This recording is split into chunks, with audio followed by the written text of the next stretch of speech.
On y va? C'est bon, tout le monde est là? On entend le générique? Pas mal.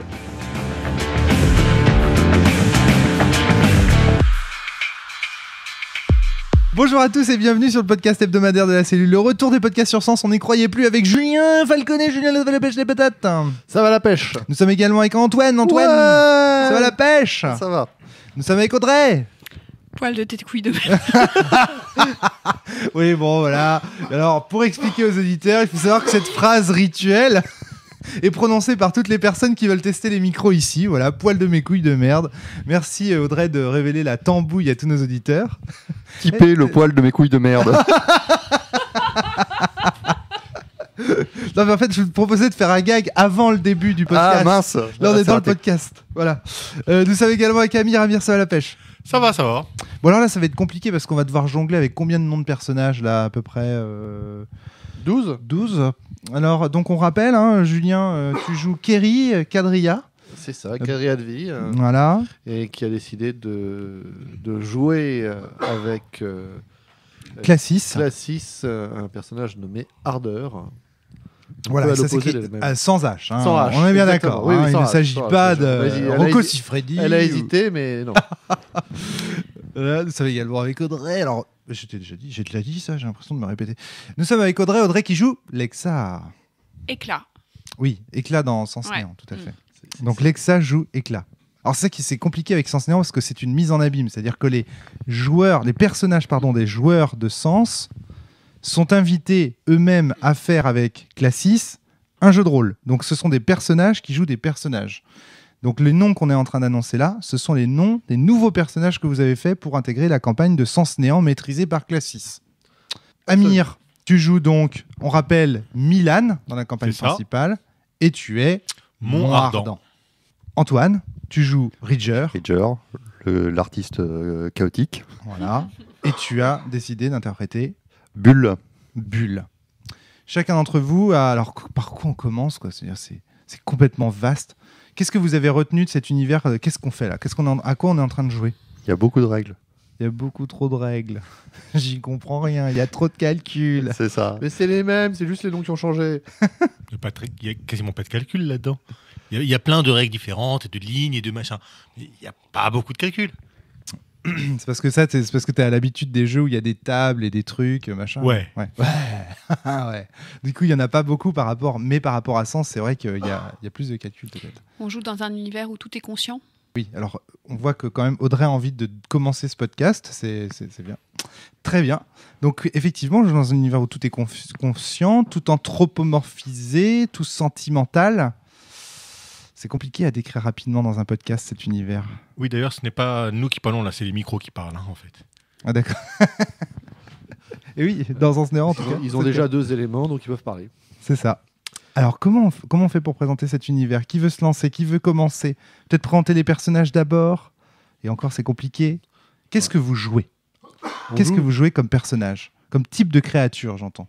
On joue des septentriens, Ouais. qui sont des types de myriadiens particuliers, parce qu'on joue sur une planète qui s'appelle Myriade. Vous êtes sûr qu'on joue à Sens là déjà pour commencer ça? Et normalement, ça s'appelle Sens Néant, mais je sais pas, c'est le meneur de jeu qui l'a dit.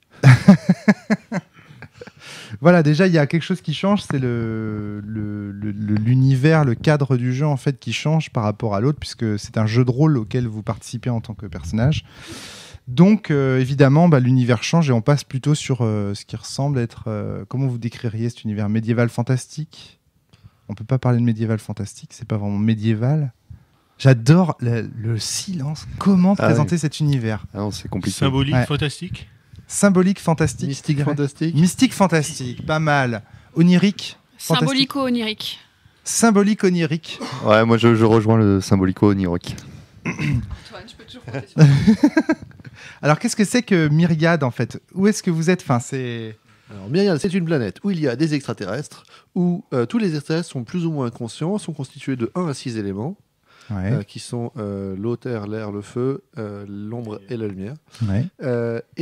Plus ils ont d'éléments, plus ils sont complexes, et chaque élément a une intensité, et plus l'intensité est importante, plus ça définit l'élément et les sentiments qui l'animent. C'est ça, exactement. Vous jouez donc des créatures extraterrestres qui disposent aussi, il faut le dire, quand même de 2 sens différents de ceux des êtres humains. Ça, c'est quand même... c'est compliqué. Voilà. Ça, c'est quand même, comment dire, important, on va dire. Vous n'avez ni goût ni odorat, mais par contre, vous avez le mantis et l'alvéa, qui sont 2 sens supplémentaires. L'un qui vous permet de capter les sentiments des objets qui sont à portée de rayonnement. Alors, on ne sait pas vraiment encore ce que ça veut dire que ça. Et l'autre, l'alvéa, qui vous permet de voir dans les ombres les choses que vous voulez y voir, les rêves, vos fantasmes, les projections de votre inconscient. Et donc, vous découvrez là le monde, l'univers à travers le prisme de ces étranges persos. À l'aide de rituels, vous pouvez interagir avec le monde. C'est compliqué à présenter. Comment faire simple ? Alors déjà, pourquoi on est là? Parce que c'est censé nous aider. Classis est censé nous aider à travers ce jeu à mieux comprendre comment vaincre le kabuki. Donc jonction sur la fin de sens mort. Ouais. On est après une longue histoire où il y a eu un espèce de prophète qui s'appelait Setantra, qui a réussi à réunifier un petit peu la planète et qui a été assassiné par un assassin qui a réussi à se cacher, alors que normalement on ne peut pas vraiment mentir dans ce monde, sauf si on fait appel à une espèce de 7e élément qui serait l'acide, Ouais. et qui permet de se cacher, de mentir. Et donc tout le monde cherche 2 choses, à la fois où est passé l'assassin, et à la fois comment avoir un nouveau prophète, c'est-à-dire quelqu'un qui atteint l'ultime sentiment, si je me souviens bien. C'est ça, ouais. Et qui soit capable donc de recréer une harmonie entre les éléments fondamentaux et les habitants de la planète. Voilà, c'est ça. Ouais, pas mal, hein. Et il y en a qui suivent. Hein. Il y a du taf, ouais. Ouais, c'est pas mal résumé. Alors pourquoi est-ce que je vous interroge comme ça à brûle-pourpoint sur l'univers ? Parce que je trouve qu'au départ, dans Sens Néant, c'est la principale difficulté en fait. C'est on joue à quoi ? Et au final, là, ça fait 2 scénarios donc, que vous faites dans cet univers. Et est-ce que vous avez la sensation d'en savoir un peu plus et de comprendre un peu plus quel est votre rôle et votre place dans l'univers ? C'est clair. Oui, j'ai compris que toi, tu as parfaitement tout compris. Apparemment, tu arrives à bien le résumer. C'est juste. Je suis moins certain pour les autres. Audrey, Antoine ? Pour moi, l'intérêt particulier de cet univers et ce qui est le plus troublant, c'est qu'il n'y a pas de. C'est un univers dans lequel il n'y a pas de vérité absolue, il n'y a que des perceptions subjectives. Ouais. Et donc, je joue un golem de lumière et d'ombre qui n'arrête pas de naviguer sur cet axe entre vérité absolue et vérité subjective, ce qui est plutôt intéressant mais un petit peu perturbant parfois à interpréter quand même. Au moment en fait où Setantra découvre Ouais. les Ultimas, il rassemble en fait les Sétantriens sous la forme d'écoles de foi. Alors est-ce que tu peux décrire justement les 2 écoles qui t'animent là ? Tu me parles de l'école de la lumière, l'école de l'ombre. Enfin, décrire plutôt les préceptes quoi. Qu'est-ce que c'est la lumière dans Sens Néant ? Ça, je pense que vous avez à peu près compris. La satisfaction, la concentration, la fierté, l'émerveillement, la rigueur, l'extase, la vénération, l'espérance. Ah, j'aurais dit la vérité. le savoir, la vérité. Le savoir et la connaissance aussi. Ouais. Voilà. Et donc opposé à l'ombre qui représente La fiction, la culpabilité, la division, l'égarement, la fragilité, la perplexité, l'amour, le scepticisme, le doute, l'égarement. Le Ouais, rêve. Et donc les Sétantriens sont des cultivateurs de sentiments en fait. Un peu comme des gens qui feraient pousser en fait des sentiments sur leur propre sol, quoi, sur leur propre personne. Et donc en fonction de l'école que vous suivez, vous cherchez à suivre en fait un élément donné dont vous cherchez à respecter la couleur. Donc là, tu as dit déjà ce qu'était la lumière, l'ombre. Est-ce que d'autres veulent se lancer dans le feu, l'eau ? Ah, c'est... Alors je vais parler de l'eau, Ouais. qui est plutôt le calme et la quiétude. Et aussi, ce sont des personnages qui sont beaucoup sur l'analyse et à qui on demande un éclairage souvent sur le jugement pour mettre en balance des éléments l'un vis-à-vis de l'autre pour essayer d'en tirer des conclusions ou une décision par rapport à ça. Donc ce sont des spécialistes de l'équité, De la diplomatie. de la diplomatie et compagnie. Alors que le feu, par exemple, c'est donc du coup... Le feu, Des c'est éléments du ce feu. qui est cool, forcément.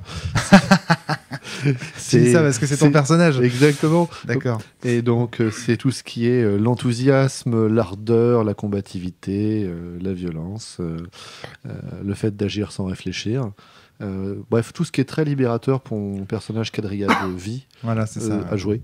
Tu as choisi en fait de jouer un personnage très opposé au personnage de sens que tu interprètes. Exactement. Donc le feu, c'est plutôt effectivement des sétentriens qui se La construisent dans la colère. confrontation, etc.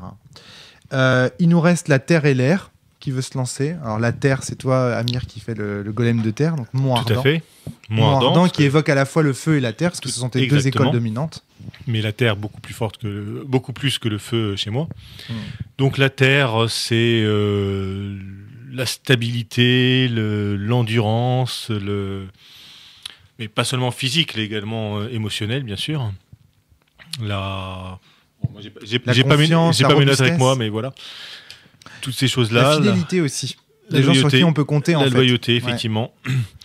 Donc, Mm. donc voilà, sont un peu les caractéristiques de mon personnage, bien entendu. Mitiger un petit peu de feu pour un petit peu d'enthousiasme et d'exubérance, que j'ai encore un peu de mal à jouer. Ah, si, tu le joues bien dans l'aspect confrontation, t'es combatif quand même.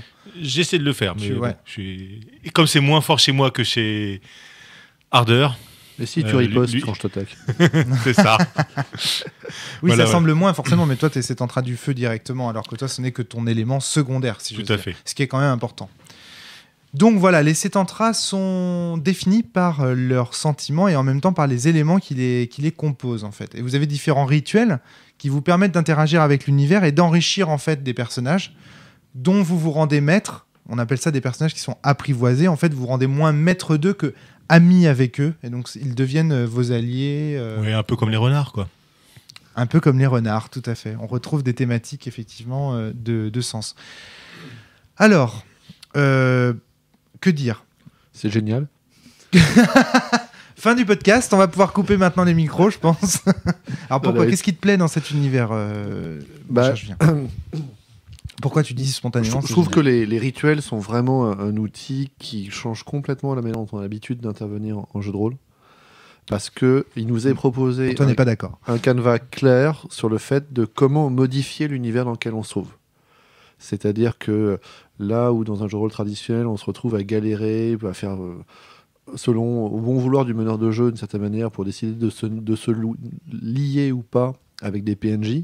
Là, on a des règles claires, on va échanger, on va donner un peu de son énergie vitale, son énergie symbolique à un objet pour en venir à créer un lien avec qu'il devienne un peu plus un reflet de soi-même. Et à partir de ce moment-là, on va pouvoir commencer à l'apprivoiser.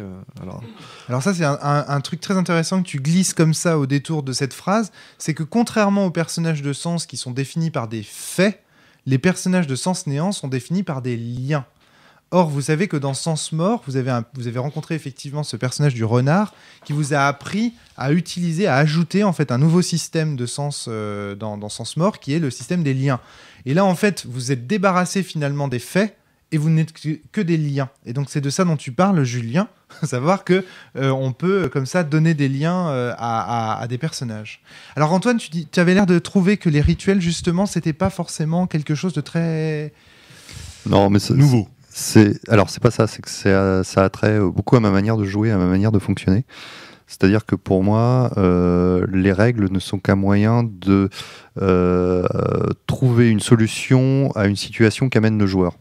C'est-à-dire que moi, j'ai tendance à jouer en tentant des choses et ensuite en voyant comment on peut les résoudre par les règles.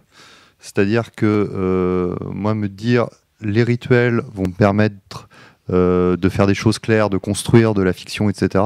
Moi, c'est le contraire. C'est je construis de la fiction et on voit comment on applique les règles sur la fiction que je construis. J'ai l'idée de tiens, je vais tenter de lire les pensées de cette personne-là. Est-ce qu'on a une règle pour gérer ce cas-là ou juste tu me dis c'est impossible et trouve une autre idée. Donc je trouve que la ritualisation telle qu'elle est notée, moi, elle m'aide pas dans la création de la fiction. Et je peux comprendre que ce soit qu'on puisse penser autrement et que ça puisse être un support. Maintenant, dans ma manière de jouer, dans ma manière d'appréhender le jeu de rôle, c'est absolument pas ça. Pour moi, la règle, c'est plus une contrainte ou quelque chose qui a trait au MJ et au moteur qu'il a derrière que moi, quelque chose qui va me limiter dans ma création. Audrey puis Julien. Moi, je suis tout à fait d'accord avec Antoine. C'est aussi comme ça que j'aime jouer et que je joue, et c'est comme ça aussi que je masterise d'ailleurs. Donc c'est que la fiction, si j'ose La dire, est fiction première. vient en premier. Voilà. Ouais. Et ensuite, en fait, on comprend les simplement- règles, l'émule en fait. Tout quelque simplement parce que moi, mon plaisir de MJ ou de joueuse, il est dans la création de la fiction ou dans la co-création de la fiction. Il n'est pas tellement dans le système de règles en fait. Je reconnais qu'il en faut un et que ça a plein de bonnes propriétés, mais pour moi, ça arrive en second. Et juste pour aller jusqu'au bout de ce développement-là, puis ensuite je donne la parole à Julien, et vous trouvez donc que dans Sens Néant jusqu'à maintenant, le système, si j'ose dire, la mécanique est trop présente par rapport à la dimension fictionnelle qu'il apporte, si je comprends bien. Si je vous écoute. Elle est, à mon sens, par rapport à ma façon de voir les choses, pour moi, elle est trop présente dans le sens où on a utilisé beaucoup de temps, qui aurait pu être du temps de jeu et du temps de co-création, à l'explication de ces règles et à la mise en place de comment ces règles peuvent marcher.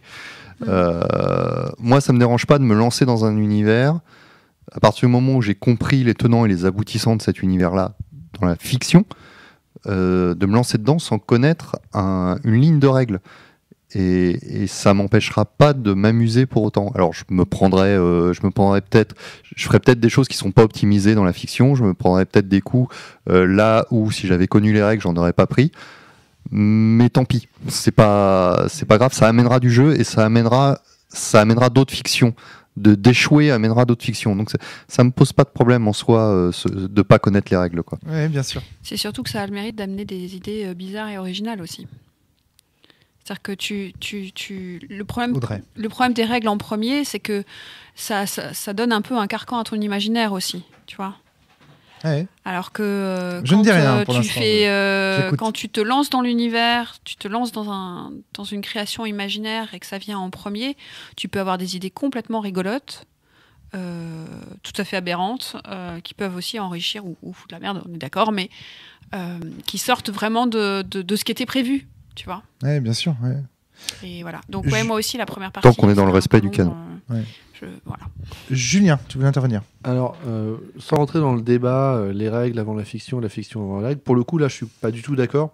Parce que, en l'occurrence. Il n'y a vraiment pas de surprise là. En l'occurrence, c'est pas tellement les règles, c'est qu'on joue des aliens qui n'ont pas les mêmes sens et qui n'ont pas les mêmes possibilités d'action. Donc c'est comme si ils n'avaient pas les mêmes yeux, ils n'avaient pas les mêmes bras. Donc forcément, il y a besoin de faire cette transposition, qui est une transposition qui est très rarement faite en science-fiction, où en science-fiction, on a toujours des anthropomorphes qui ont globalement les mêmes sens, les mêmes mouvements, la même force, la même taille, etc. que les humains. Et là, justement, je trouve ça... On perçoit pas les mêmes choses, on communique pas de la même manière, on n'agit pas de la même manière sur le monde, et c'est pas tellement une question de règles, c'est vraiment une question de définition de qu'est-ce que ces créatures étranges que sont les Centuriens peuvent faire. Et je trouve que ça a un impact parce que quand même on anthropomorphise derrière en imaginant des relations, en imaginant des choses comme ça, et donc on peut faire des transpositions et ça change la manière dont on interagit avec le monde. Et c'est pas tellement la question combien de points ça va coûter pour créer un lien avec un objet, c'est la question de tiens, je peux décider d'insuffler de l'énergie vitale ou existentielle ou peu importe dans un objet pour créer un lien avec lui. Je peux décider de m'infiltrer dans les souvenirs liés à quelqu'un et d'escalader dans ces souvenirs-là. Et ça, c'est des mécaniques qui sont très nouvelles et qui sont l'équivalent avant de se faire des amis et de lire la pensée des gens, mais dans un canevas dans un canon qui est complètement différent et qui n'est pas tellement une question de priorité de la règle sur la fiction. C'est simplement c'est des règles de fiction pour moi. Amir, pardon, excuse-moi, Antoine, excuse-moi.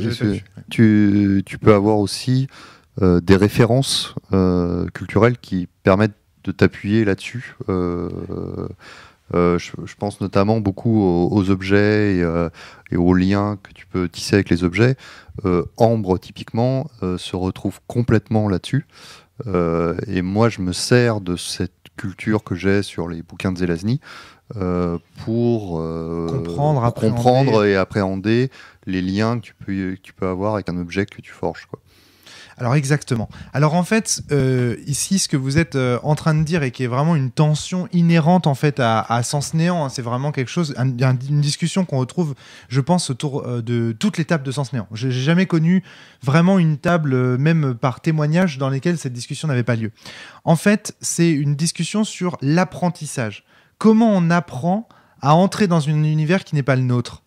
Et il y a ce débat aussi, par exemple, sur le Val. Il y a des gens qui disent le Val, ce serait vachement bien d'avoir les règles sans la fiction, d'avoir uniquement les règles, et hop, on joue au jeu et on comprend la fiction à travers les règles. Et d'autres qui disent non, moi je veux l'histoire et comme ça je comprends les règles.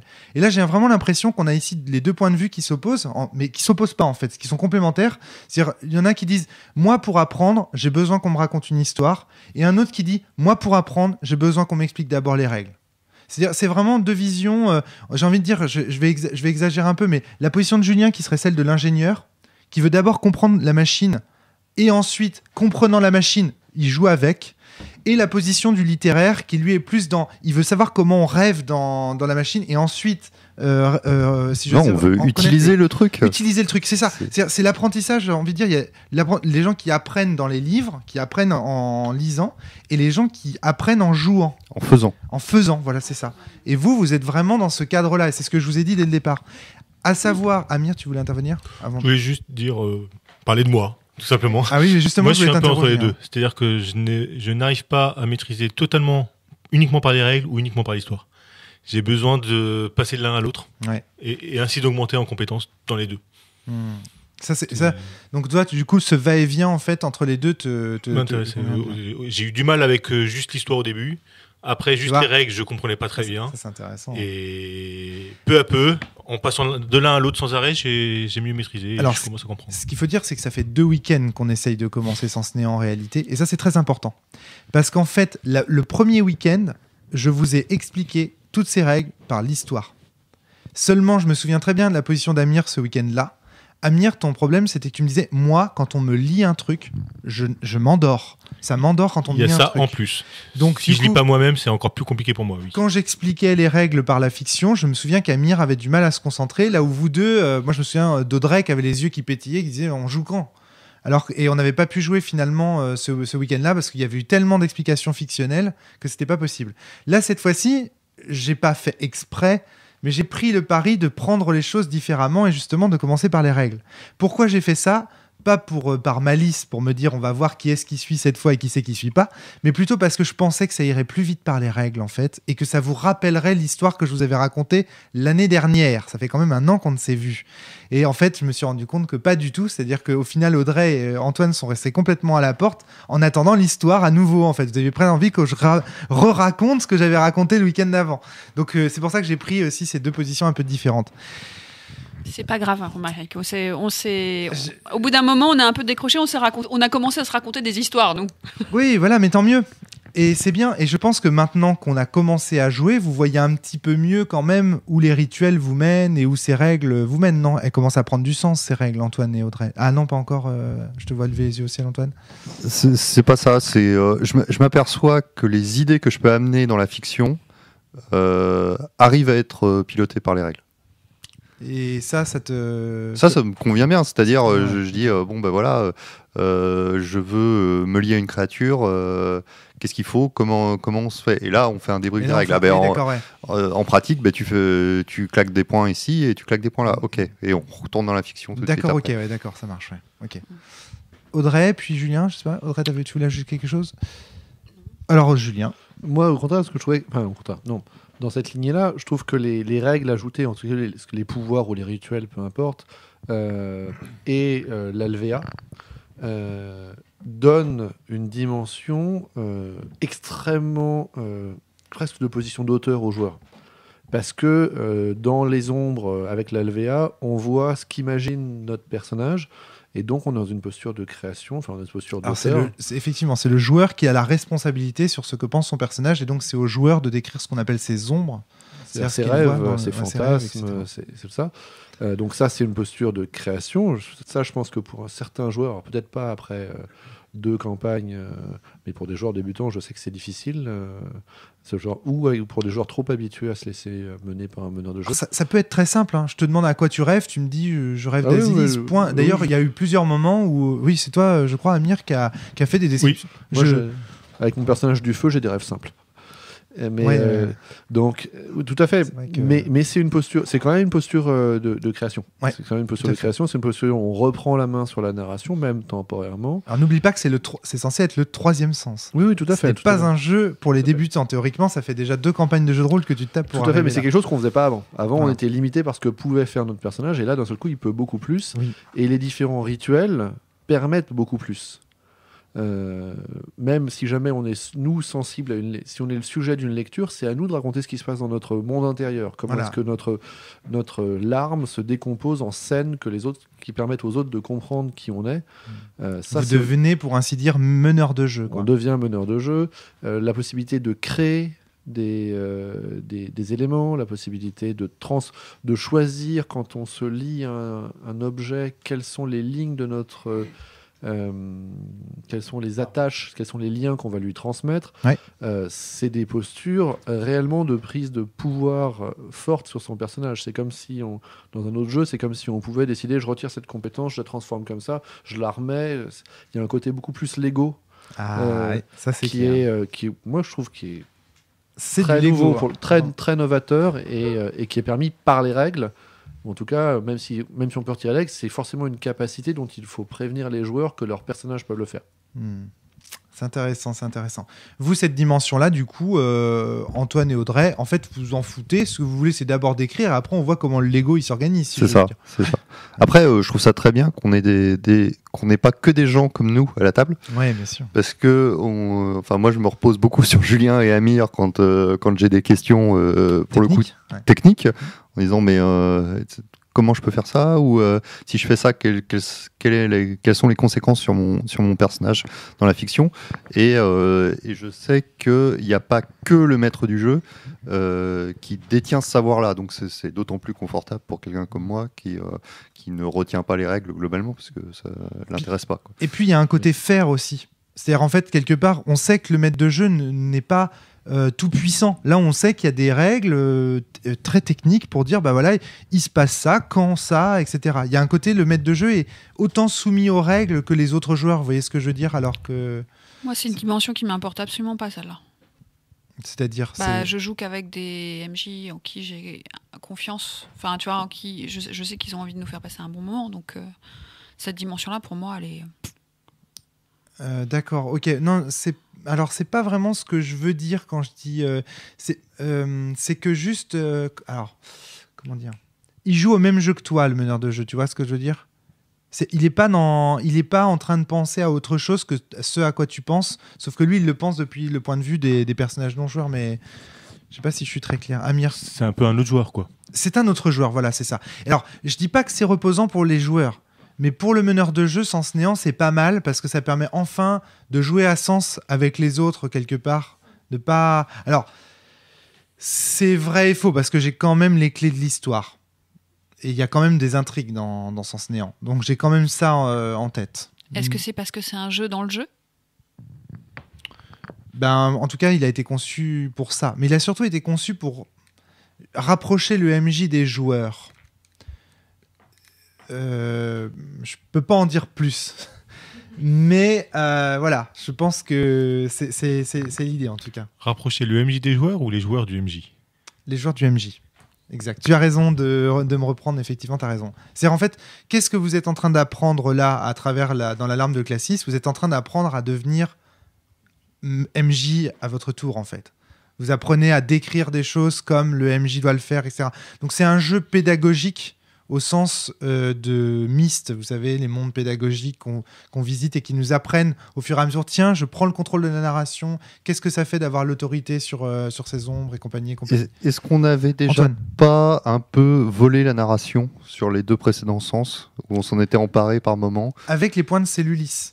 Même sans ça, j'ai l'impression qu'on a une table qui est quand même très créative, Oui. qui apporte des choses, qui Oui. apporte de la fiction et qui n'hésite pas à dire ça va se passer comme ça. Indéniablement. Et aussi parce qu'il y a une table de meneurs autour de la. Vous êtes tous meneurs de jeu à vos jeux respectifs, ou créateurs ou auteurs de scénarios. Il n'y a qu'à voir les discussions qu'on a eues d'ailleurs sur les moments où tu reprenais la main et on ne pouvait plus intervenir. Ouais, Tu vois, là, quand tu c'est- nous faisais ouais. des cinématiques. cinématiques, Merci, c'était le mot ouais. que je cherchais. Ouais. Ouais. Donc voilà, c'est ça. Donc ça pour vous, c'est dur parce que vous avez envie d'être. Donc quelque part, moi je vois Sens Néant comme le moment où enfin vous êtes aussi créatif que moi, si j'ose dire, en tant que meneur. Alors c'est intéressant ce débat sur les règles. Il y a d'autres choses comme ça qui vous posent problème dans le jeu ? Alors moi, il y a un truc Antoine. qui me pose problème dans le jeu, mais ça n'a pas l'air de choquer mes camarades qui n'en parlent pas. C'est le fait qu'Asilis soit dans le jeu. C'est-à-dire qu'un personnage de la fiction du dessus, si on peut parler en strat, va se retrouver dans la fiction du dessous, Et qui c'est la n'a seule. pas grand-chose à voir avec la fiction du dessus. Donc dans quelle mesure ce personnage-là, tel qu'on le voit avec nos golems, dans quelle mesure ce personnage-là ressemble ou non au personnage d'Asilis dans Sens, dans le monde de Sens. Moi, c'est un truc qui me perturbe beaucoup, quoi. Beaucoup, ouais. Et qui fait que je suis pas complètement à l'aise parce que pour moi, il y a pas cette rupture complète entre les deux jeux et qu'il y a ce lien-là entre le jeu précédent et celui-là qui finalement me met plus mal à l'aise qu'autre chose. Ah, c'est marrant parce que la plupart des tables, c'est l'inverse. C'est-à-dire, en fait, quelque part, tout le contrat social change dans ce sens-là, dans ce sens néant, j'entends, par rapport aux autres. Et la plupart du temps, les gens disent heureusement, il y a Asilis qui nous rappelle qu'on est quand même dans l'univers de Sens. Et donc, ça nous fait un lien avec l'autre univers. Moi, je trouverais ça libérateur qu'elle y soit pas. Alors, Audrey a l'air d'être d'accord. Amir, je vais te passer la parole après. Oui, mais d'abord, c'est Asilis, mais sous une autre forme. Alors pourquoi l'appeler Asilis ? Ouais. Non, mais parce que moi, je Non. pense que c'est vraiment Asilis. Et Asilis, elle est suspendue au-dessus d'une ville, elle est plongée dans un espèce de coma, etc. Et donc, Classis, enfin, si tu veux, je me suis fait ma petite histoire dans ma tête et en fait, j'ai oublié qu'on me l'avait pas raconté qu'elle venait de moi, quoi. Bah oui. Et du coup, je me suis dit que comme Classis veillait sur elle tendrement, il avait eu à cœur de lui offrir son histoire à elle aussi. Et donc, voilà, elle a son scénario. Amir.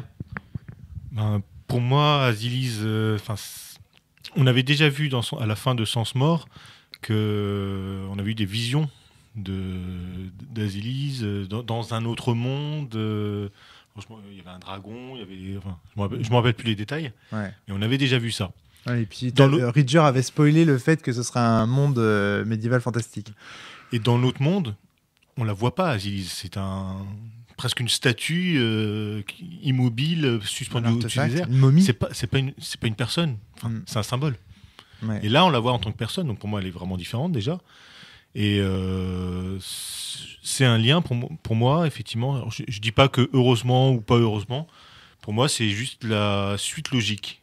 C'est-à-dire, on est là pour comprendre Asilis, pourquoi on a cette statue Comment elle est suspendue, devenue etc. Voilà. Après, Et éventuellement la sauver et combattre Kabuki, machin, etc. Bon, après, c'est des dans la détails. fiction, Ridger, il est très très attaché à Asilis.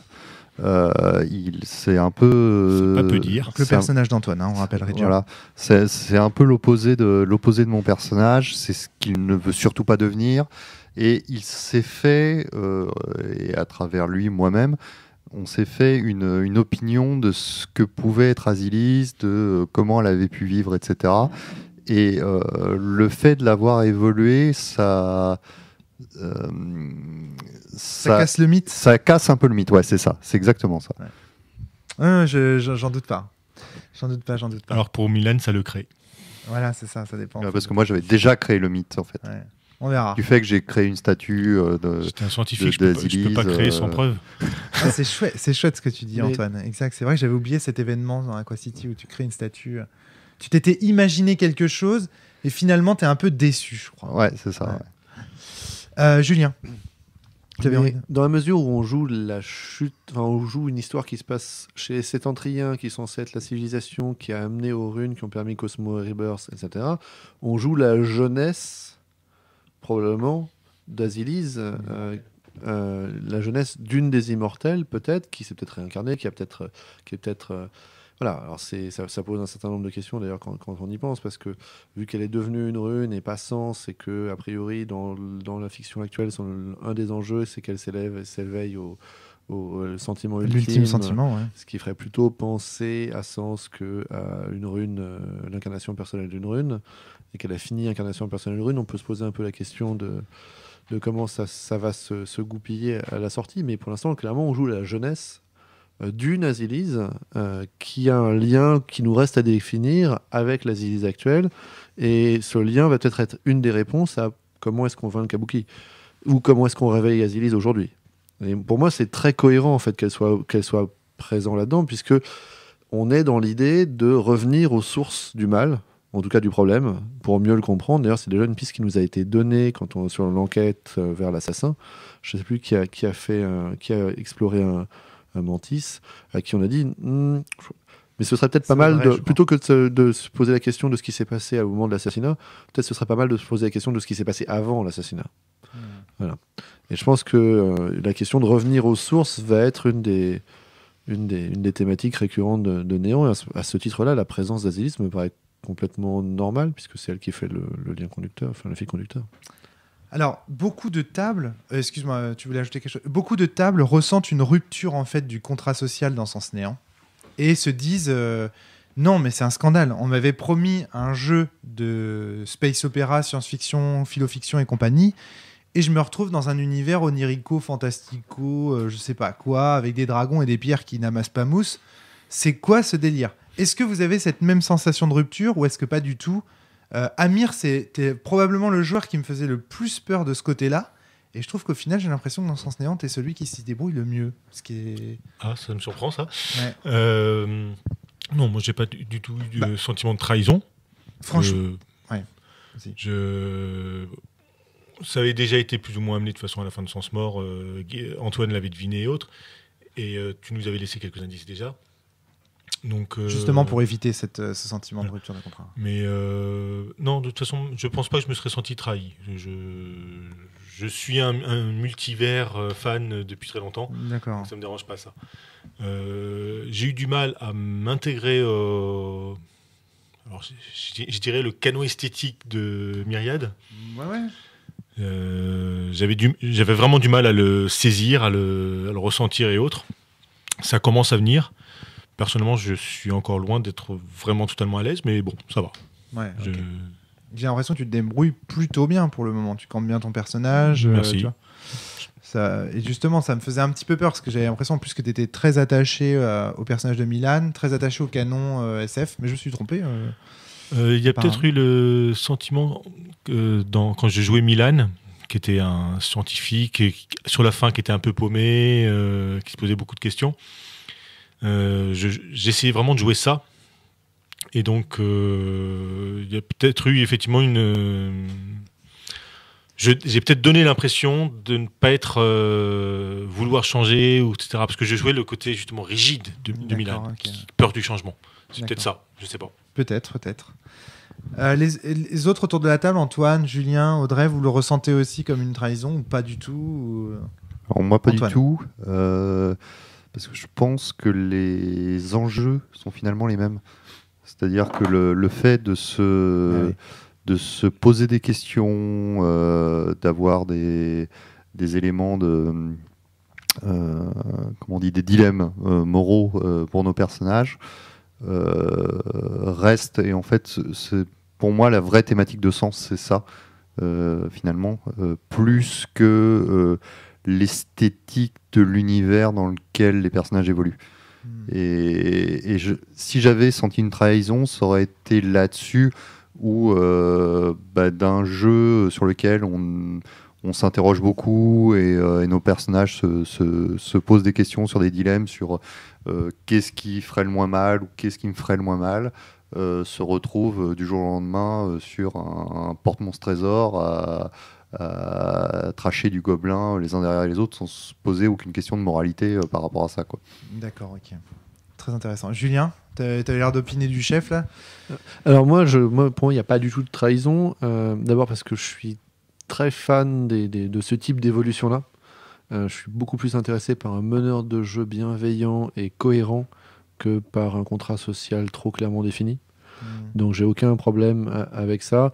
On n'a pas tué mon ancien personnage pour m'obliger à en jouer un autre. On me permet de garder les deux, donc ça enrichit plutôt. Ça tombe à un moment dans la campagne où mon personnage commence à devenir complexe, a des vrais problèmes mots qui deviennent presque pénibles pour le joueur. Et même pour le personnage, c'est extrêmement libérateur en fait. À ce moment-là, de se retrouver à pouvoir s'éclater à faire du jeu de rôle et arrêter de penser un peu. Je n'ai pas briefé Julien, hein, je tiens à le dire avant. Pour les meneurs de jeu qui nous écoutent, je n'ai pas briefé Julien. Voilà. Kaisan est dans les problématiques de naissance d'un nouvel enfant, de l'élever dans un univers dominé par Mifos Kadria, de la problématique de sa propre ontologie fluctuante. Pouvoir jouer un personnage qui n'est pas elle. En plus, c'est un personnage qui était basé, qui faisait du théâtre. Un de ses axes, c'est qu'elle c'était une scientifique mais qui était passionnée de théâtre et qui jouait et qui était du coup elle peut renouer avec ça. Elle a créé un personnage qui est à l'opposé d'elle. Oui. Elle a été quadrilla de vie, passant sa vie à se poser la question de comment protéger son frère, ses amis, ses machins, en protégeant toujours tout le monde et en étant toujours coincée par plein de contradictions morales par rapport à l'évolution du monde et ça. Et là, elle peut enfin jouer un personnage qui est juste un exutoire, finalement. Un sétantra de feu qui ne se préoccupe pas des conséquences, qui rentre dedans, qui rentre dedans d'abord, et qui discute, qui réfléchit ensuite. Et je trouve extrêmement, j'y arrive pas toujours, mais dès quelques moments où j'arrive à jouer Kerry qui joue Ardeur, c'est en plus une femme moi je suis un homme qui joue une femme qui joue un homme. Enfin, je trouve qu'il y a plein de trucs très très rigolos quand j'arrive à y penser, quand j'arrive à balancer des remarques en tant que Kerry à Milan, à Ridger ou Alexa. Le jeu est fait pour. Hein. Ce qu'il fait, Julien, je tiens à dire que c'est dans les règles, c'est dans la base. C'est Kerry qui le fait, pardon. Mais ce que je veux dire, c'est que ce que tu fais en faisant intervenir Kerry dans l'histoire de Classis, etc., c'est complètement voulu par la base et voulu par les règles. Il joue parfaitement à son. Alors, je trouve ça difficile, mais je trouve ça extrêmement rigolo. Alors, ce qu'il faut savoir en plus, c'est que là, il y a quelque chose qu'on n'a pas joué pour le moment et que je tiens à dire pour les meneurs, c'est tous les passages en dehors de la fiction de Sens Néant et qui se déroulent dans l'alarme de Classis. Là, la prochaine scène qu'on va jouer, c'est ça, donc je vous l'annonce. On va jouer dans l'alarme de Classis, dans l'univers où le temps s'est arrêté, dans cette espèce de bulle de réel créée par Classis pour vous faire jouer à Sens Néant avant le retour pour vaincre le Kabuki, l'aiguilleur. Donc, vous allez pouvoir jouer à nouveau vos personnages de sens. Et c'est très important, ça. Mais ça, petite boutade. Amir. Et alors, la grande question, c'est un jeu de rôle sur table ou un GN? Mais moi, c'était un des jeux, c'est-à-dire que de temps en temps, je me regardais, moi, fatigué en tant que joueur, et je me disais comment Kerry-san évolue par rapport à ça. Moi, j'étais m'allongé, j'ai dit Kerry-san à ce moment-là utilise ses ombres pouvoirs pour essayer de représenter un peu ce qui se passe, oui, ou pouvoir représenter ce qui se passe, comment Kerry-san, et puis ou alors des remarques méta mais qui sont à la limite de l'ironie dramatique, c'est-à-dire où je fais remarquer à Ridger que ce soit dans la réalité ou dans la fiction, il faut encore qu'il ait tout cassé, quoi. Voilà, ça c'est super intéressant. Alors il y a deux choses que je retiens de ce que tu es en train de dire, Julien. Le premier, c'est la prise de recul par rapport au personnage. Et la deuxième, c'est le caractère reposant de Sens Néant. C'est-à-dire que vous sortez quand même de Sens Mort. On s'en rend pas bien compte parce que ça fait 1 an qu'on n'a pas joué là, la table des 4. Mais il faut voir que vous sortez de Sens Mort, qui est juste le sens où vous avez tout perdu, quoi. Votre équilibre mental, comme le signalait Milan, vous en avez tous pris plein la gueule. On était tous à bout. Hein. Voilà, à part Ridger qui a réussi, je trouve, à s'en sortir d'une façon en disant « Oui, je souffre, mais c'est pour l'art un peu. Enfin, il y a un côté « Je suis un artiste, etc. » Donc tout ça passe sur moi, voilà. Néanmoins, voilà, vous avez tous vraiment beaucoup morflé. Et donc, l'intervention de Classis, c'est vous dire « Attendez les gars, là, on va jouer, quoi. On va jouer, juste jouer. » Ça fait du bien. Et ça, je suis content que Julien le ressente parce que c'est aussi un peu le rôle de Classis. Si vous vous souvenez bien des interventions de Classis dans Sens, c'est toujours un peu ça. Au moment où ça devient un peu lourdingue, il arrive et il dégonfle le ballon. Il dit c'est quoi cet univers de merde là, vous êtes où là, vous vous prenez pour qui? Il y a un côté dégonflage de ballon et voilà, là c'est exactement ce que le jeu veut faire et donc ça me fait plaisir que Julien le signale. C'est pour ça que je disais je l'ai pas briefé avant parce que c'est vraiment exactement le type de sensation que je veux que les joueurs ressentent. Sens devient lourd en fait. Dans Sens Mort, ça devient lourdingue en fait. C'est vraiment trop, c'est un peu too much. Et du coup, on se souvient de l'usine. Voilà. Alexa. Donc, ça fait du bien. Ça fait du bien de voyager dans un monde un peu plus coloré, avec un peu plus d'espérance en fait, tout simplement. Où les liens sont beaucoup plus importants. Tu te fous complètement de nous. Tu viens de nous annoncer. Vas-y, Audrey, parle. Tu viens de nous annoncer qu'il y avait deux géants d'acide qui fonçaient droit sur nous pour nous anéantir dans quelques saisons. Mais on s'en fout, c'est dans la fiction. Et vous le savez, en tout cas, vous pensez savoir que ça va se réaliser. Puisque dans le monde de Sens, Mars, qui est donc l'ancienne Myriade, est effectivement devenue la planète rouge, annoncée par la prophétie dont on a entendu parler. Je vais pas y arriver, Bulle, donc le personnage d'Antoine. Donc ça veut dire qu'il y a comme une espèce de catastrophe annoncée. Mais pour autant, c'est quand même un bol d'air pour vos personnages.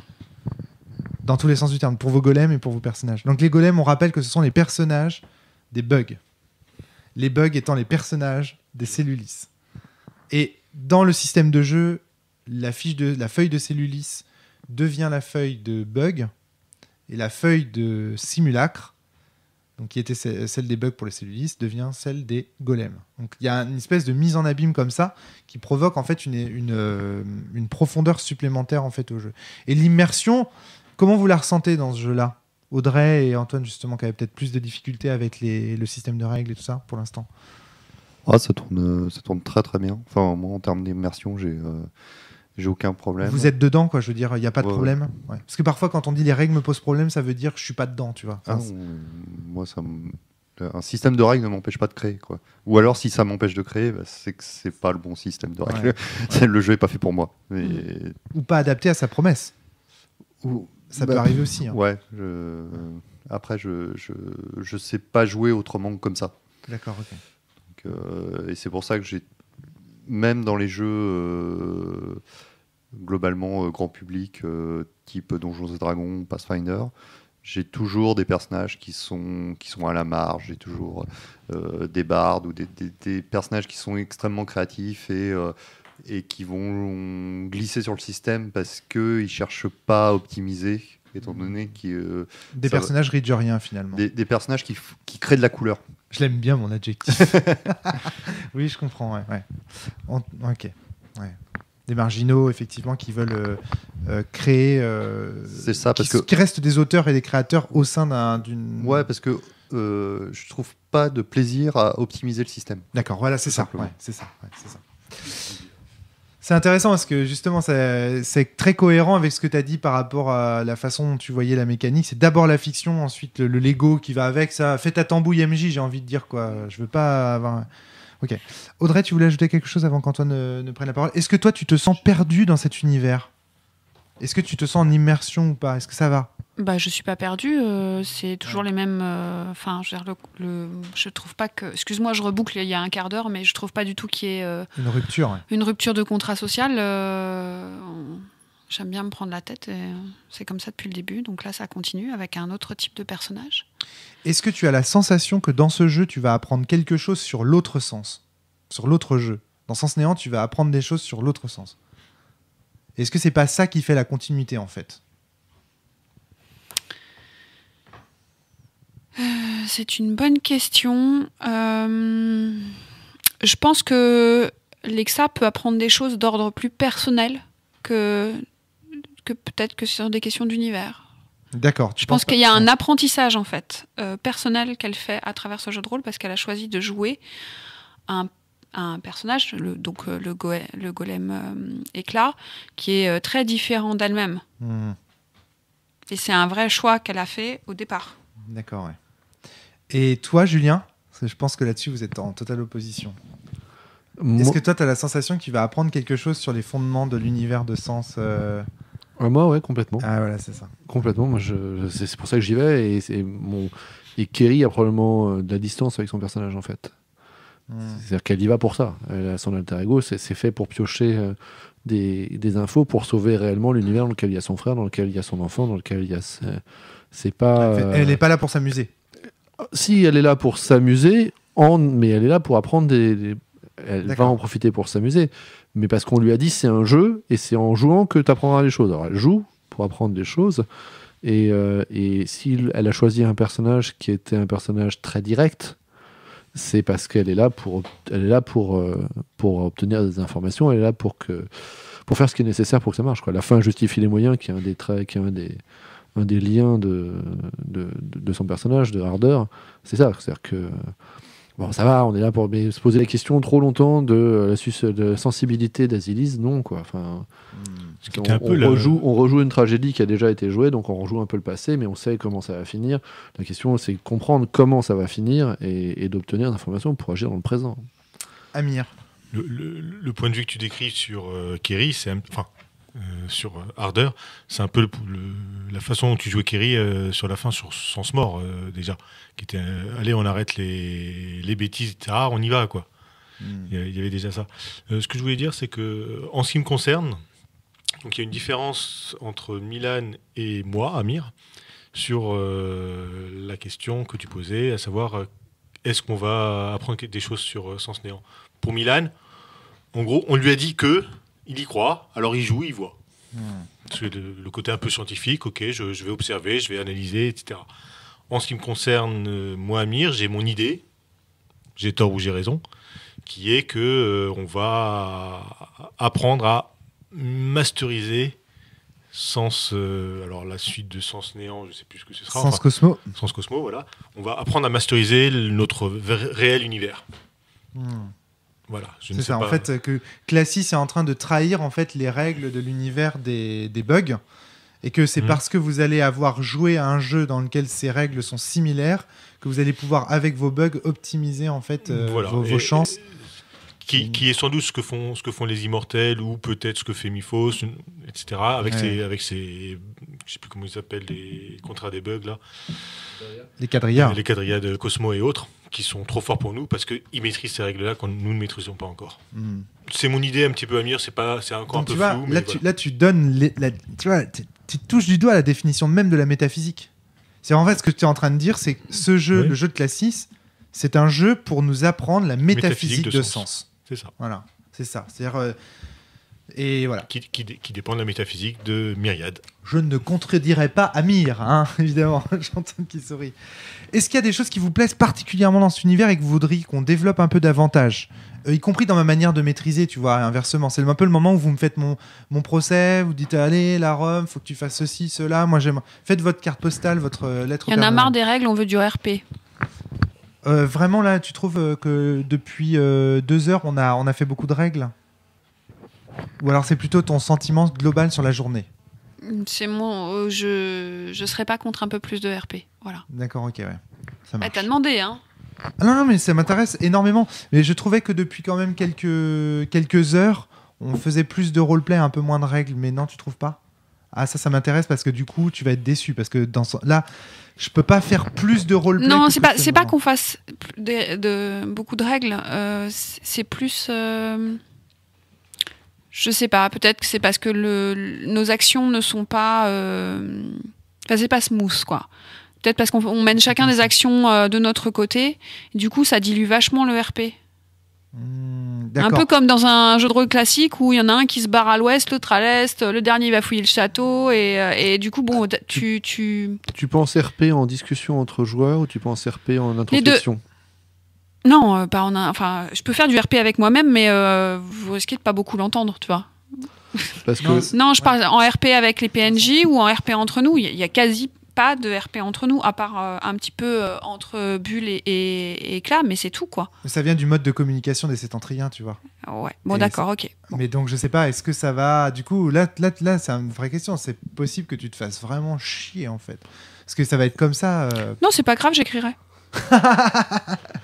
Mais il y a autre chose aussi, c'est pour moi, on joue des... J'espère que ça ne sera pas le cas. On joue des joueurs de jeux de rôle débutants. Keri-san est débutante en jeu de rôle, et donc elle va jouer un personnage qui est un avatar rapide, et donc les échanges, Keri-san écoute ce qui se passe pour les autres, donc elle joue en méta. C'est pas un problème si elle entend quelque chose qui s'est passé dans le rêve dans l'alvéa de l'un ou de l'autre régulièrement, et puis elle voit que les autres font la même chose d'ailleurs, puisque il s'est passé quelque chose dans une... Non. Il s'est passé quelque chose dans une exploration dans une lecture d'aura que j'ai faite, qui a été réutilisée par tous les autres joueurs alors que le personnage n'y avait pas accès, par exemple. Donc moi, en tant que Keri-san, j'estime que nos personnages communiquent de sorte à ce que les personnages aient le même niveau de communication, même niveau de connaissance que les joueurs. D'accord. Ouais. Donc en tout cas, c'est comme ça que pour moi ça fait cohérence, c'est que donc il y a du roleplay. Je n'ai clairement pas fait ça, moi. De même que je vous ai dit, à un moment on l'a pas joué, mais je vous ai dit, on a passé quelques semaines ensemble. Clairement, vous savez qu'Ardeur vous a tous testé. Alors, Ami, on l'avait joué, mais c'est-à-dire qu'il est venu vous voir, il est venu vous dire, venu vous taper dans le dos. Bull a dit, ah ouais, moi, il a dû me balayer d'un coup parce que je suis pas du tout proche. Combatif. Bah, je découvre. D'accord, c'est vrai. Donc c'est peut-être aussi pour ça qu'il y a eu une impression de roleplay, c'est parce qu'il y a peut-être des échanges qui n'ont pas été entendus. C'est pas du tout le même plaisir de dire, au fait, tu sais quoi, mon personnage, il a fait ça. Et de le jouer vraiment, tu vois, c'est pas le même plaisir. Très intéressant dans l'interaction. Ce que tu dis, je reviendrai vers toi Audrey après, mais Antoine voulait prendre la parole pendant que Julien parlait. Ouais, c'était plus pour rejoindre Audrey sur l'interaction, où j'ai l'impression que c'est une équipe qui manque de cohésion pour l'instant. Il vous manque une grande problématique de groupe, en fait. C'est ça. Alors, autant on a pu se déchirer dans le sens... nos personnages ont pu se déchirer dans le sens, et ça a pu aller très loin. Ouais. On le sait, il y a eu des grosses tensions entre les personnages. Mais malgré tout, ces tensions nourrissaient la cohésion, quelque part. Ouais, je suis d'accord. Ce qu'aujourd'hui, on n'a pas. Je comprends parfaitement. Je comprends parfaitement. Peut-être, alors là, ça va venir, ça va venir. Vous inquiétez pas, ça va venir. Peut-être que c'est parce que aussi dans ce sens, j'ai un personnage j'ai Ridger crée du lien. Il prend des décisions hâtives. T'es le commandant. Il y a un chef. Il est commandant, il est chef. C'est hyper important. Là, il n'y a pas de chef. Il peut être. Ces décisions vont être critiquées par les autres. Ça va être discuté. Ça va créer du maelstrom. Voilà. Et aujourd'hui, on n'a pas ça. Et moi, je le joue pas parce que j'ai pas un personnage qui est dans cette dynamique-là. Ouais. Donc, je ne sais pas si ça ne manque pas au groupe aujourd'hui. Alors, je peux vous dire, ça arrive. Ce que je peux, par contre, donc si c'est ça, là du coup, je comprends un peu mieux le retour d'Audrey et ce qu'elle désire. Ça arrive. Le problème de Sens Néant, et je passe la parole Julien, c'est juste pour compléter ce que vous êtes en train de dire, du début de Sens Néant, c'est que c'est un tutoriel. Et que ça se sent. C'est-à-dire, en fait, il y a un vrai côté... Comme dans un jeu vidéo où tu joues chaque personnage séparément parce qu'en fait, tu apprends à utiliser des mécaniques qui sont propres à ton école ou à ton système ou à tes liens et compagnie. Et du coup, il y a un côté, on joue tous les uns à côté des autres parce qu'on est tous en train d'apprendre un truc. Et quand est-ce qu'on joue ensemble, quoi ? Quand est-ce qu'on fait collectivité, en fait ? Quand est-ce qu'on fait vraiment union et bloc ? Et donc ça, je le déplore, mais c'est un vrai défaut de l'introduction de Sens Néant. Julien ? Alors, je pense que moi, j'ai pas du tout le même ressenti. J'ai une impression de roleplay, mais si en fait en recherchant, j'en trouve pas beaucoup. La première chose, parce que ma scène d'introduction, j'ai fait lecture sur lecture sur lecture sur lecture, et donc j'ai rencontré beaucoup de gens. Quand j'ai discuté avec Pyros, avec le phare et avec Pyros, que j'ai retrouvé Pulsar, avec qui on a aussi discuté.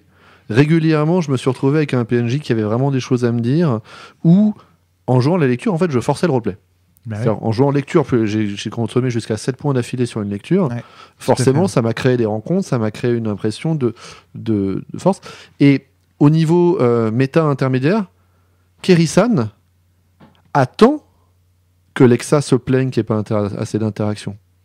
Parce que c'est quelque chose sur lequel Keri-san est en surveillance de Lexa depuis un moment, parce qu'on sait que Lexa s'est barrée en vrille et qu'elle a rompu les ponts avec le reste du groupe.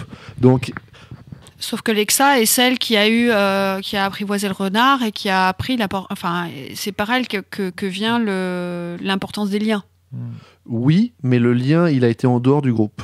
Alors, autre chose pour aller dans le sens d'Audrey, c'est que pourquoi est-ce qu'Audrey n'a pas pu non plus trop jouer Lexa, c'est que je n'ai pas trop fait intervenir Classis non plus et demander leur avis à ces personnages.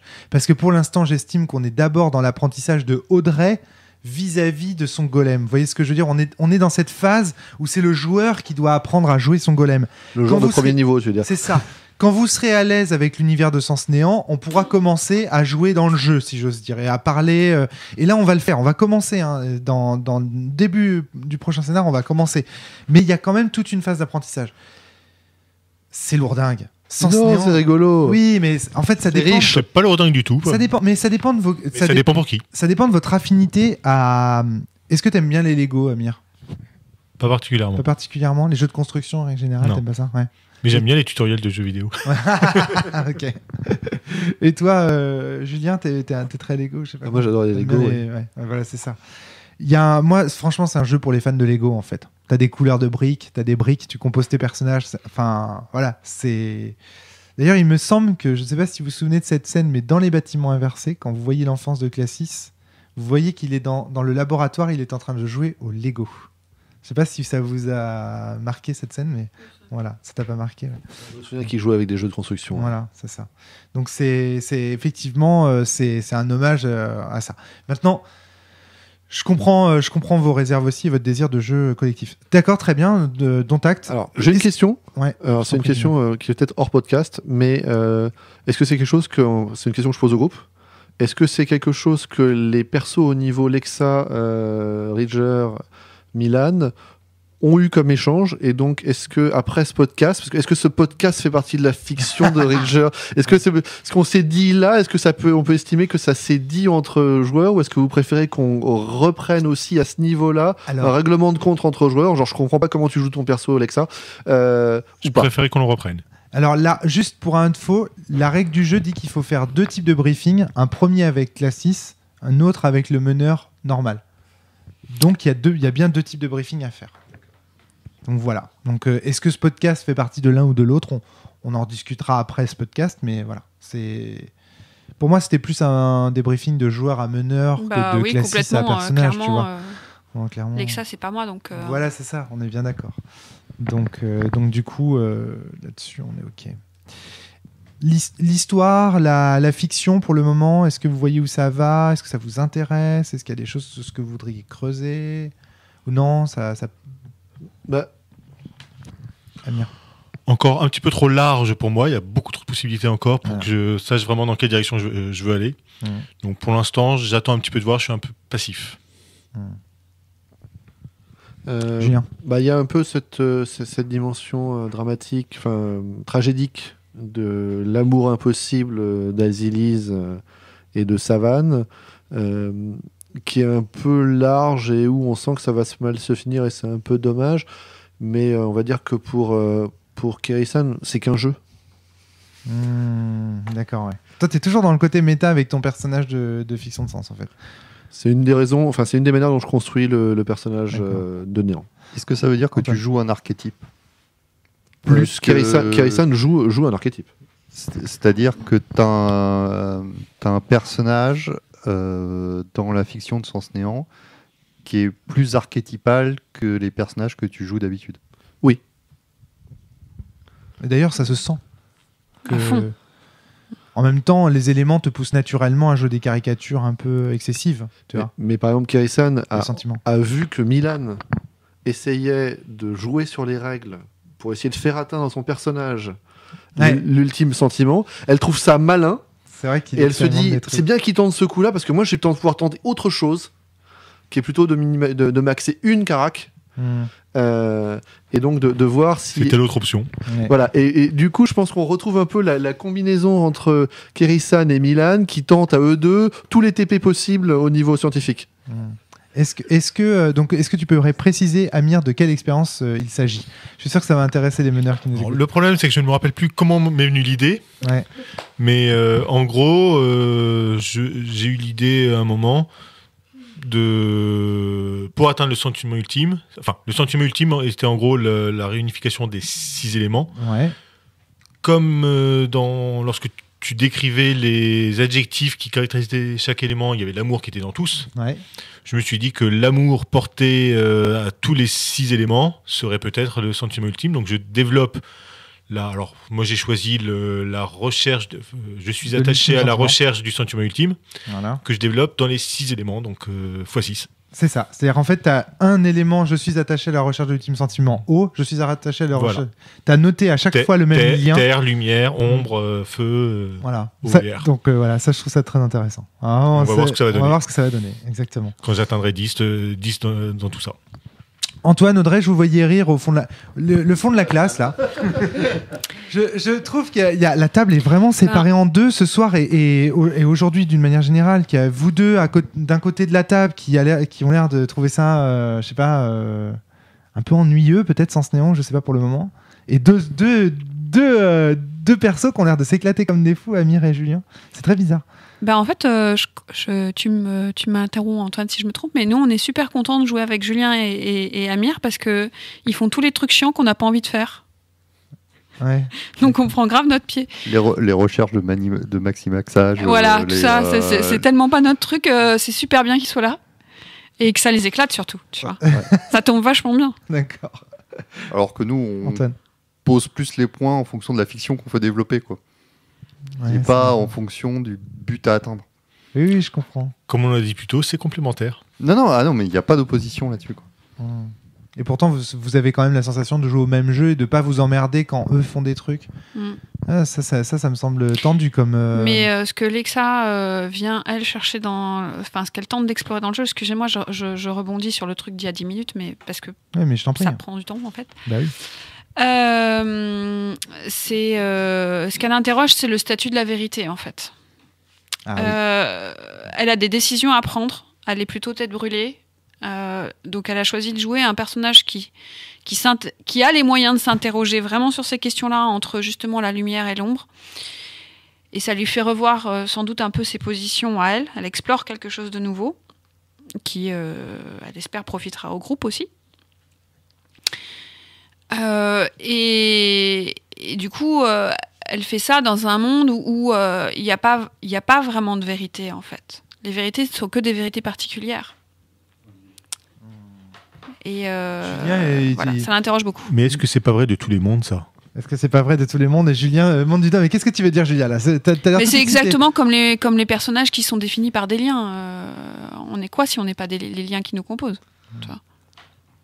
Julien, pourquoi est-ce que tu t'amuses ? La question de la vérité est déjà une question sur laquelle Kéryssan est passé.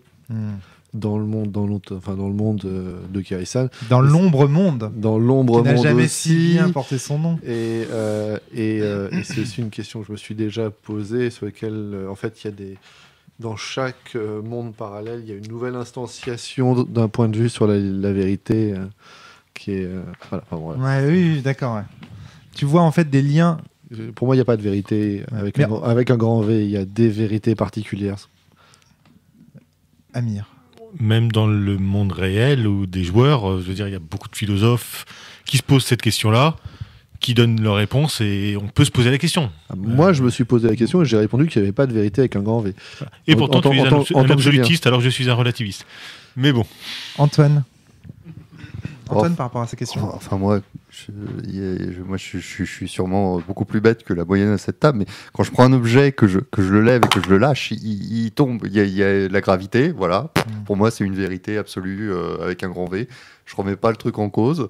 Voilà. Il tomberait pas dans l'espace. Il y a des règles physiques qui s'appliquent à tous les êtres humains en même temps sur la Terre, qui font que... Donc dans un référentiel précis ? Je théorise pas, j'émets des éléments pratiques.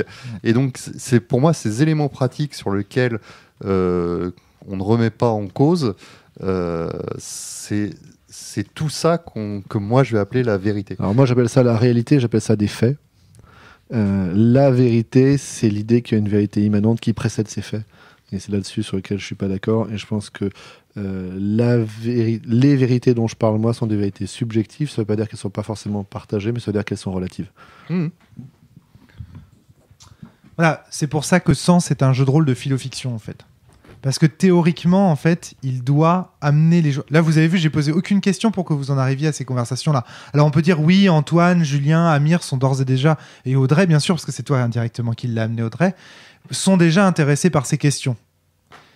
Et donc c'est vrai que voilà, mais n'empêche que voilà, après une partie de Sens Néant, vous discutez de quoi ? Vous discutez du statut de la vérité, vous discutez de la métaphysique avec les réflexions d'Amir, vous discutez des règles et de la fiction, de leur intrication, un peu comme qu'est-ce qui compte ? Est-ce que c'est la physique ou est-ce que c'est ce qu'on crée avec ?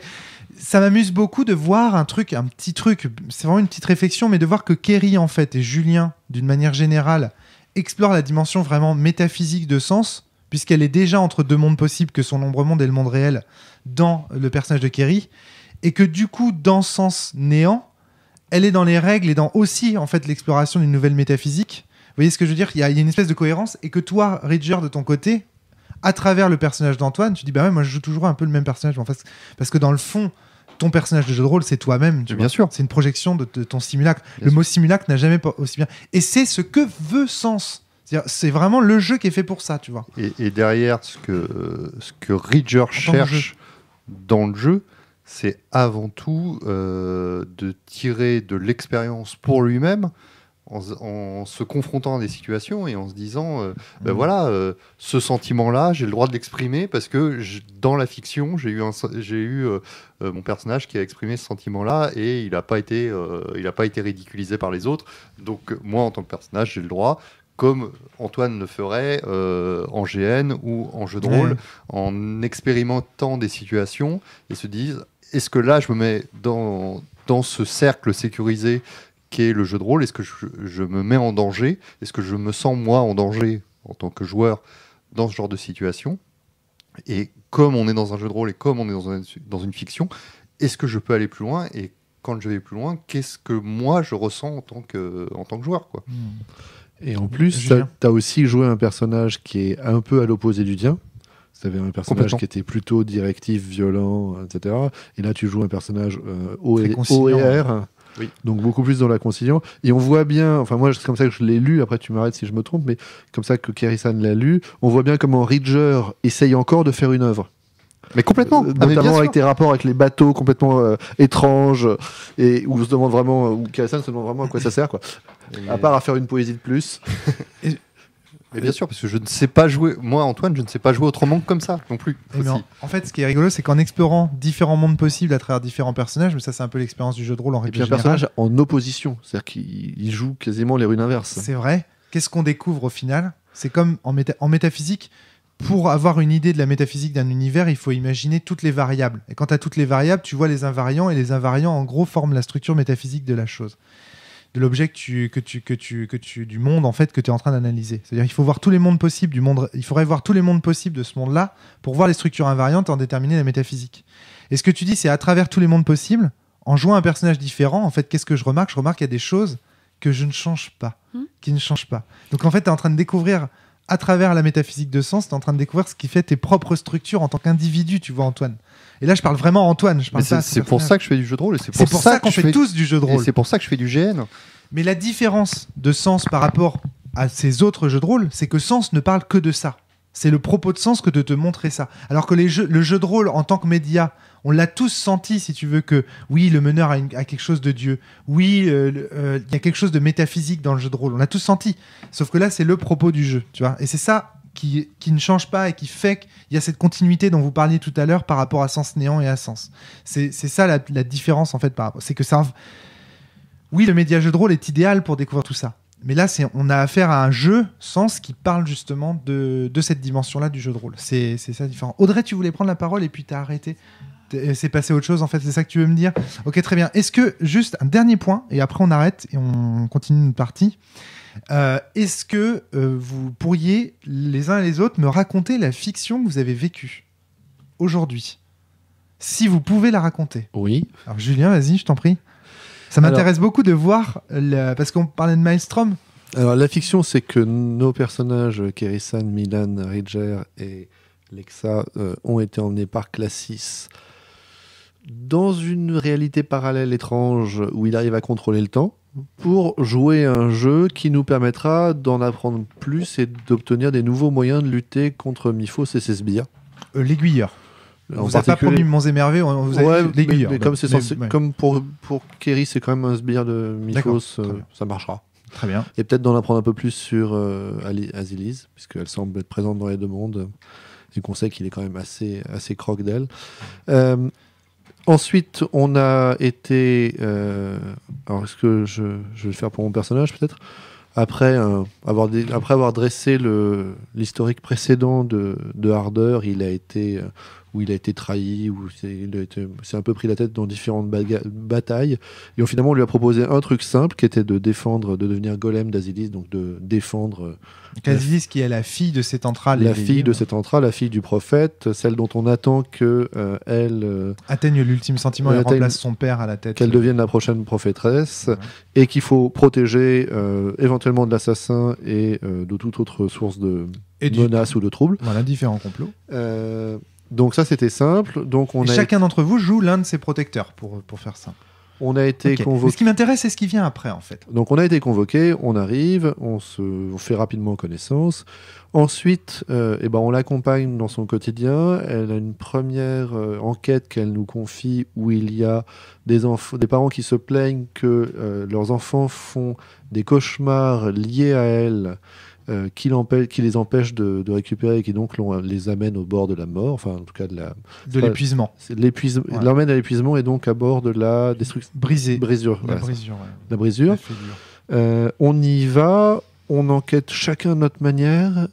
Il y a Milan qui décide que son personnage, Montardant, comment il s'est rattrapé aux branches. Va réparer la maison qui prend l'eau et qui font que les enfants en plus ont les pieds dans la flotte. Il y a Lexa, si je me souviens bien, qui va explorer les ombres. Oui, mais en fait, elle va surveiller. En fait, Lexa a un gros doute sur le fait que ce soit pas Aziliz elle-même qui la nuit en fait vienne hanter ces gens. Et donc, elle va décider d'aller garder sa chambre d'ombre. La chambre d'ombre d'Aziliz, de confronter Aziliz. Je compléterai tout à l'heure. Ouais, d'accord, ok, ça marche. Okay, bon, je vais laisser les autres joueurs raconter leur point de vue. Raconter le point de vue des personnages de leurs personnages. Et donc, moi, je fais une lecture pour découvrir que, en réalité, elle cherche, enfin, le fantôme d'Aziliz cherche à obtenir des enfants. La position de son amant amoureux Savane, et que c'est pour ça qu'elle les empêche de dormir. Donc je propose à ce moment-là que leur souvenir soit mis dans un objet, de sorte à ce qu'ils ne soient plus dépositaires de ce souvenir-là et de ce secret-là qui les empêche de dormir. Et après, c'est les autres personnages qui vont gérer le reste. Très bien. Ensuite, après cela, quelques semaines, on voit le retour, une fois qu'on s'explique avec Aziliz de ce problème lié à Savane, débarque Savane. Moi, mon personnage avait décidé, Kerry avait décidé qu'une solution simple pour sortir de la tragédie grecque qu'elle a déjà trop jouée, c'était tout simplement que Aziliz tombe amoureuse de Harder, donc de son personnage. Donc pendant que les autres se bagarraient pour savoir est-ce que le cœur d'Aziliz est déjà pris. Mais c'est pas grave, ça valait le coup de tenter quand même. Et alors, au moment où il lui propose globalement de sortir avec elle, débarque Savane. Donc il commence par attaquer Savane parce que c'est comme ça qu'il résout ses problèmes. Il perd. Bon. Ouais. C'est pas grave. C'est pas une raison pour pas attaquer. Et puis sur ces entrefaits, assez rapidement arrive une maîtresse de lumière que connaît... La maîtresse d'Éclat, le personnage de Bray. Ouais, qui s'appelle Lucie, je crois, qui est un peu étrange, et qui dit que pour faire face à deux géants météorites qui sont en train de foncer sur Mogroche, il faudrait qu'on aille mener une enquête à Miroir. Une ville qui s'appelle Miroir, et on part vers cette ville et on rencontre des rochers récalcitrants que Montardant dompte et pousse sur le bord du chemin. Voilà. Voilà, pour aller simple. Ouais, c'est très bien. Antoine, de ton point de vue? Alors de mon point de vue, ça va être un petit peu différent et beaucoup plus court. C'est-à-dire que Bull s'est posé des questions sur l'amour et sur pourquoi l'amour pour qui il estime que c'est la solution à un certain nombre de problèmes et la source d'innombrables problèmes. Et tout le cheminement du personnage et toute la fiction du personnage a été construit sur ces questions-là, de savoir qu'est-ce que l'amour, qu'est-ce que le lien d'amour, et pourquoi le lien d'amour génère-t-il des tensions et des problèmes, et ne faudrait-il pas supprimer le lien d'amour plutôt que de conserver pour assainir la situation. Finalement, détruire l'amour n'est-il pas la solution? Ça a été ma fiction à moi. Non, mais complètement. Je partage cet avis. Hein. Et là, on a vraiment affaire à une partie typique de Sens Néant, dans laquelle, en fait, chacun analyse des éléments d'enquête, ou tu vois, un truc. On va dire que Julien, il l'a analysé vraiment il y a des problèmes, voilà les solutions que je propose. Et puis autour, en fait, il y a les gens qui vont chercher à analyser ça de façon, on va dire, plus poétique ou symbolique, qui vont en fait découvrir des choses profondes en fait à travers des événements qui semblent anodins. Une porte s'ouvre, quelqu'un entre dans la pièce. Pour quelqu'un, ce sera quelque chose de très matériel. Quelqu'un entre dans la pièce et pour l'autre, ce sera le symbole que une virginité vient d'être brisée, etc. Et ça, c'est vraiment un des objectifs aussi de Sens Néant, c'est que chacun en fait voit justement le contenu fictionnel d'une façon symboliquement très différente. Audrey, toi, de ton point de vue? Toi, c'était encore la connaissance et le doute qui... Alors, ouais, moi, j'ai exploré la question de la symbolique de l'acide, en fait. Donc, j'ai été confrontée assez tôt parce que mon personnage est allé explorer le temple des larmes et en particulier voulait en apprendre plus sur la mort de Settantra. C'est l'endroit où a été tué Settantra par l'assassin. Tout à fait. Et donc, elle s'est souillée avec l'acide pour pouvoir avoir des informations. Et elle a du coup, on va dire, rencontré, entre guillemets, Settantra à cette occasion. Le souvenir de Settantra. Voilà, le souvenir de Settantra, ils ont pu en parler un peu. Elle a créé une chimère aussi, ça c'était plutôt rigolo. Et donc la question autour de l'acide, c'est aussi très lié à la question de l'amour, parce qu'elle espérait que l'amour soit une réponse à l'acide, sauf qu'elle s'aperçoit avec Azilise et le cas du coup des 3 enfants que son mantis, pardon, j'ai des conneries. Non mais j'aime bien le mantra aussi. Et ça fonctionne très bien pour le mantis aussi. Hein. Ouais, va visiter. En fait, elle essaie elle les torture toutes les nuits pour leur arracher la position de son amant. Et elle sait, donc sa solution à elle, c'est quand elle voit ça, elle va confronter Azilise.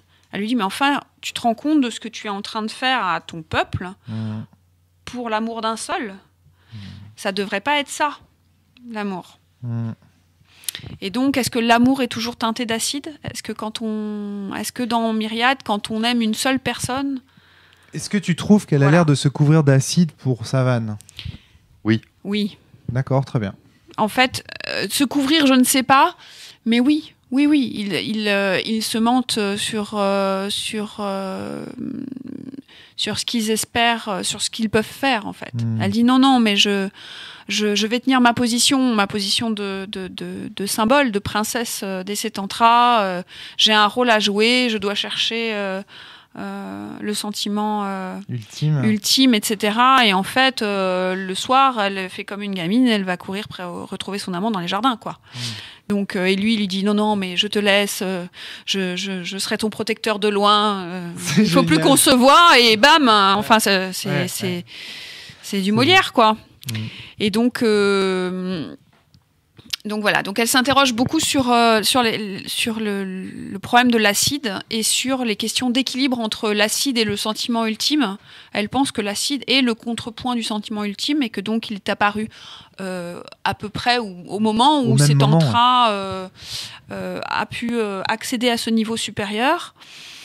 Et bon, voilà. Donc elle en est un peu là de ses réflexions. Donc ça, ce sont... Ouais. Je termine, excusez-moi, je suis un petit peu longue.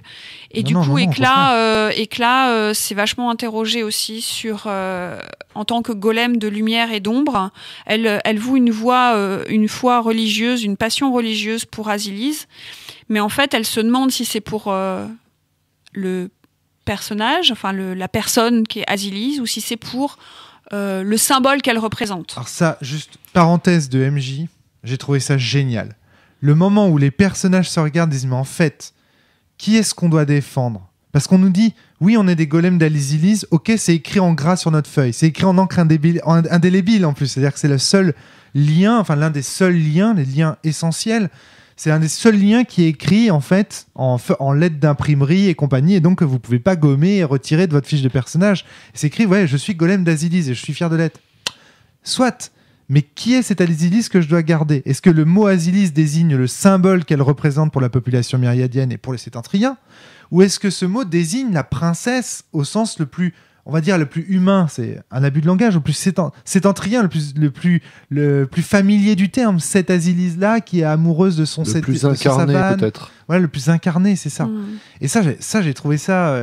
c'est vraiment la problématique. Ça, s'il y a une problématique centrale au cœur du premier scénario, je pense, de Sens Néant, c'est celle-là, qui est vraiment... donc c'est cool que vous l'ayez soulevé, entre autres. Et il y a ça, et il y a la question, du coup, des origines d'Azilise. Oui, tout à fait. Parce que si on s'attache au symbole, l'origine, les parents d'Azilise ont une grande importance. On est au courant pour cet entra, mais on n'est pas au courant d'avec qui il l'a créé. Et on sait que le rituel de l'amour exige la présence de 2 Sétentriens. Tout à fait. Voilà. Donc on se demande si c'est pas l'assassin, en fait. Tout simplement. Tout simple. Et si c'était tout simplement ça ? Amir, donc l'enquête a commencé en fait. Vous enquêtez d'ores et déjà sur le passé pour essayer de trouver, d'identifier l'assassin ? Ben moi, le résumé de la fiction, ça va être rapide vu qu'ils ont à peu près tout dit. Non, mais... C'est l'avantage d'arriver en dernier. Moi j'ai un autre point de vue sur ta fiction. De mon point de vue à moi, donc effectivement, on a eu une mission d'aller explorer, enquêter sur ces enfants qui avaient un cauchemar. Donc au niveau des faits, tout a été dit par Julien. Ouais. Au niveau de mon personnage, les faits. Comment ? C'est marrant, tu utilises le mot les faits. Au niveau des faits, tout a été... Au niveau factuel, ouais. C'est-à-dire des actions, entreprises, bien etc. Sûr, bien sûr. Ça a été dit pour la très grande majorité. Donc, de mon point de vue, j'ai pas tellement de choses à ajouter. Je peux te suggérer quelque chose ? Vas-y, n'hésite pas. De mon point de vue, tel que je t'ai senti. J'ai senti en fait que tous les autres étaient dans des questionnements qui étaient soit de l'ordre de l'enquête, soit de l'ordre de la métaphysique de l'univers, etc., etc. Soit de l'ordre des questionnements autour des sentiments et tout ça. Alors que ton personnage a été beaucoup plus pragmatique. Oui. Je suis un gardien, je m'attache à des gens. Oui. Et voilà, Azilise, je l'aime telle qu'elle est. Alors, je m'interroge évidemment sur le bien de ce qu'elle fait, est-ce qu'elle sait bien ou pas, mais et ça, j'ai trouvé qu'en termes de roleplay, pour un Sétentrien de terre, tu as été en fait le plus pragmatique de la table, le plus terre-à-terre de la table, et le plus... Tu vois, c'est pour ça que je te disais, à mon sens, tu vois, en termes de roleplay, de ce qui est un Sétentrien de terre et tout ça, tu campes le personnage à fond. C'est-à-dire, c'est très pragmatique. D'ailleurs, tu vois, le fait que tu emploies le mot « fait » pour parler de ce scénario, je suis sûr qu'Antoine n'aurait jamais pu utiliser un tel mot pour parler de son scénar.